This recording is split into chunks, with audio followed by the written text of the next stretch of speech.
Hi friends, welcome back to my channel. అన్నట్టు నా ఛానల్లో ఈ ఫస్ట్ ఇయర్కి సంబంధించి basic electrical and electronics engineering classes కూడా ఉన్నాయి. ఎందుకంటే ఫస్ట్ ఇయర్లో ప్రధానంగా అన్ని బ్రాంచ్ల వారికి ఈ basic electrical and electronics engineering subject ఉంటుంది. కాబట్టి ఈ ఖాళీ టైంలో ఆ వీడియోస్ కూడా చూడండి. మీ అందరికీ ఆల్ ది బెస్ట్. మిత్రులారా, ఎలాంటి ఇన్ఫర్మేషన్ కావాలన్నా, నా సజెషన్స్ మీకు కావాలన్నా నా టెలిగ్రామ్ గ్రూప్లో జాయిన్ అవ్వండి.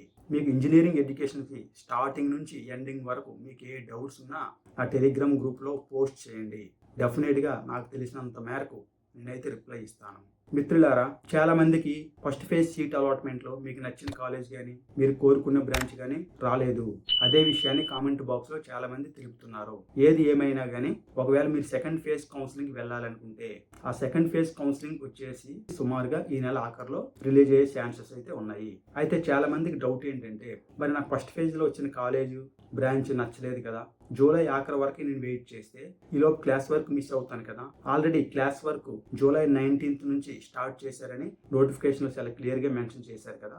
ఇప్పుడు నా పరిస్థితి ఏంటి? మిత్రులారా, బేసిక్గా అయితే ఈ నోటిఫికేషన్ ప్రకారం, ఈ గవర్నమెంట్ ఆర్డర్ ప్రకారం మీ క్లాస్ వర్క్ అంటే కమెన్స్మెంట్ ఆఫ్ క్లాస్ వర్క్ వచ్చేసి జూలై 19th నుంచి అయితే ఇవ్వడం జరిగింది.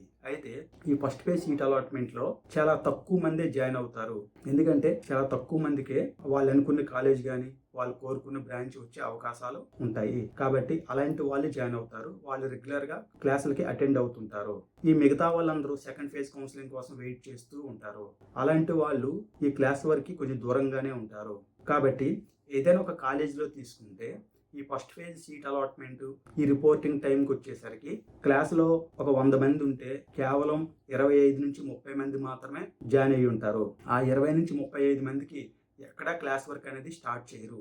ఈ కాలేజ్ వాళ్ళు కూడా ఎక్కువ మంది వస్తే క్లాస్ వర్క్ స్టార్ట్ చేయడానికి ప్రయత్నం చేస్తుంటారు. అయితే ఈ తక్కువ మందికి వాళ్ళు ఏం చేస్తారంటే ఇండక్షన్ ప్రోగ్రామ్ అని, అలాగే ఈ బ్రిడ్జ్ కోర్సెస్ అని, ఇంట్రొడక్షన్ ప్రోగ్రామ్స్ అని ఇలాంటి ప్రోగ్రామ్స్ కండక్ట్ చేసి ఇంజనీరింగ్ ఫస్ట్ ఇయర్లో ఏవైతే బేసిక్స్ ఉంటాయో కంప్యూటర్ స్కిల్స్ కానీ అలాగే మ్యాథమెటిక్స్ కానీ ఇలాంటివన్నీ చెప్తూ ఉంటారు.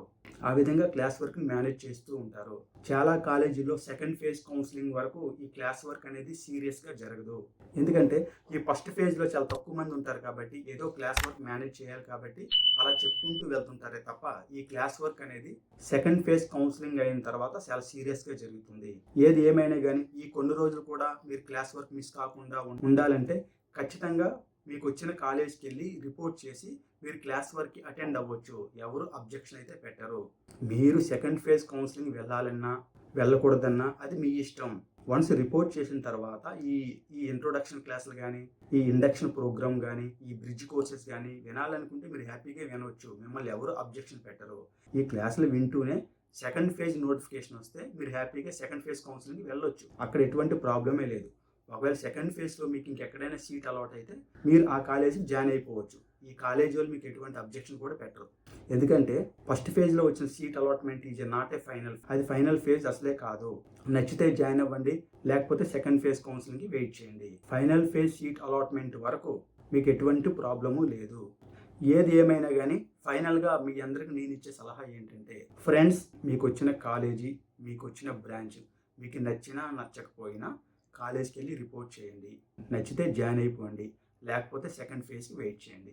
అలా అని చెప్పేసి వాళ్ళు కండక్ట్ చేస్తున్న క్లాసులు ఇవి ఆబ్సెంట్ కాకండి. మీరు రెగ్యులర్గా క్లాసులకి అటెండ్ అవ్వండి. వచ్చిన నష్టం ఏమీ లేదు.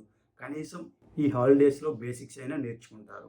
ఆ తర్వాత సెకండ్ ఫేజ్లో మీకు ఎక్కడైనా సీట్ వస్తే అక్కడికి వెళ్ళి మీరు హ్యాపీగా జాయిన్ అయిపోవచ్చు. ఇక్కడ అందరూ గుర్తుపెట్టుకోవాల్సిన విషయం ఏంటంటే, సెకండ్ ఫేజ్లో వెబ్ ఆప్షన్స్ పెట్టేటప్పుడు ఫస్ట్ ఫేజ్లో వచ్చిన కాలేజీ బ్రాంచ్ కన్నా బెటర్ ఆప్షన్స్ పెట్టండి. ఎందుకంటే సెకండ్ ఫేజ్లో వచ్చిన సీటే మీకు ఫైనల్ ఫేజ్ సీట్ అలాట్మెంట్ అవుతుంది. సెకండ్ ఫేజ్లో వచ్చిందే మీకు ఫైనల్ అవుతుంది.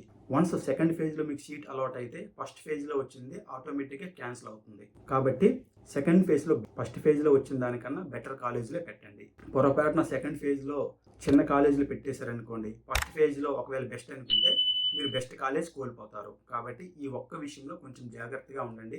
అలాగే నా వెబ్ ఆప్షన్ టిప్స్ వీడియో ఒకసారి చూడండి, మీకు క్లారిటీ వస్తాయి.